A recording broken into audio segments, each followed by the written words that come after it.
This is my dust hood for the raw CNC.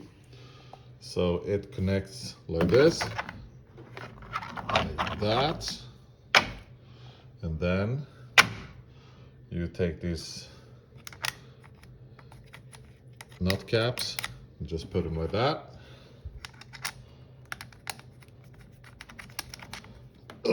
And then you're good to go.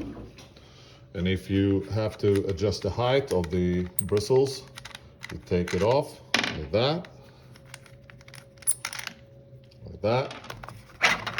And I've used springs. So these are spring loaded, so you can lift it and twist it and it snaps in place like that. Don't mind this. I've taken that away because it's not necessary. It gets all the dust anyways. And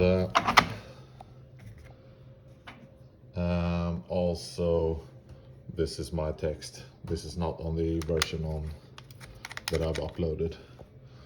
So this is a holder for the hose. This is really easy to remove. Previously I clamped it around this, but it's not really necessary if you have a powerful enough dust collector. And also I have these clamps that goes on the hose to hold the cable for the controlling unit. That's it.